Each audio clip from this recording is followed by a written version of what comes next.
Hi friends, welcome to my YouTube channel. ഓണമൊക്കെ വരാറായില്ലേ, അതുകൊണ്ട് നമുക്കിന്ന് ശർക്കര വരട്ടിയുടെ റെസിപ്പി ആകാവേ. അതിനായിട്ട് ആദ്യം തന്നെ മിക്സിയുടെ ചെറിയ ജാറിലേക്ക് 2 സ്പൂൺ പഞ്ചസാരയും 5 ഏലക്കായും 1/2 സ്പൂൺ ജീരകവും ചേർത്ത് പൊടിച്ചെടുക്കാം. ഇനി നമുക്ക് വേണ്ടത് ചുക്കുപൊടിയാണ്. ഞാൻ ഇവിടെ കേയുടെ ജിഞ്ചർ പൗഡർ ആണ് എടുത്തിരിക്കുന്നത്. ഏത് ബ്രാൻഡിന്റെ ചുക്കുപൊടി വേണമെങ്കിലും നമുക്കിതിന് യൂസ് ചെയ്യാമേ.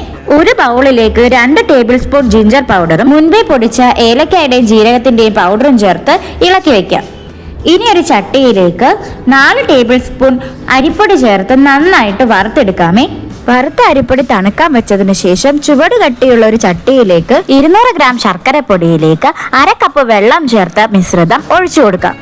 ഈ ലൈന് നന്നായി ഒന്ന് തിളച്ച് അതിലേക്ക് തരികളെല്ലാം ഒന്ന് അലുത്തി വരണേ. നന്നായി ചൂടായി തരികളെല്ലാം അലുത്ത ശർക്കര ലായനി നമുക്ക് ഒന്നുകൂടി അരിച്ച് അതേ ചട്ടിയിലേക്ക് വീണ്ടും ഒഴിച്ച് കാച്ചി കുറുക്കി ശർക്കരപ്പാനി തയ്യാറാക്കാമേ. ഈ ലായനി നന്നായി തിളച്ച് ഒറ്റനൂൽ പരുവമാകണേ.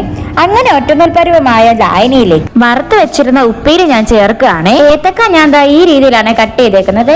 ഏകദേശം ഈ തിക്നെസ്സിലെ വറുത്ത ഉപ്പേരി തണുത്തതിന് ശേഷം മാത്രമേ ലായനിയിലേക്ക് ചേർക്കാൻ പാടുള്ളൂ. ഇനി നമ്മൾ ആദ്യം മിക്സ് ചെയ്ത് വെച്ചിരുന്ന ചുക്കുപൊടി ഏലക്കാപ്പൊടി എല്ലാം കൂടി ഇതിലേക്ക് ആഡ് ചെയ്യാമേ. തണുക്കാത്ത ഉപ്പേരി ലായനിയിലേക്ക് ചേർത്താൽ പൊടിഞ്ഞു പോകും. അതുകൊണ്ടാണ് തണുത്തതിന് ശേഷം മാത്രം ലായനിയിലേക്ക് ചേർക്കാൻ പറഞ്ഞത്. ഇനി ഇതിലേക്ക് വറുത്ത് വെച്ചിരുന്ന അരിപ്പൊടി കൂടെ ചേർത്ത് നന്നായിട്ട് മിക്സ് ചെയ്ത് വെക്കാമേ. നമുക്ക് അരി വറുത്ത് പൊടിച്ചു വേണേലും എടുക്കാം. ഞാൻ എളുപ്പത്തിന് വേണ്ടിയിട്ടാണ് അരിപ്പൊടി വറുത്തെടുത്തത്. കുറേശ്ശെ ആയിട്ട് വേണം അരിപ്പൊടി ഇതിലിട്ട് മിക്സ് ചെയ്തെടുക്കാനായിട്ട്. അങ്ങനെ അരിപ്പൊടി മുഴുവനായിട്ട് ഇളക്കി വരുമ്പോൾ ഏകദേശം ഈ കൺസിസ്റ്റൻസി വരുവേ.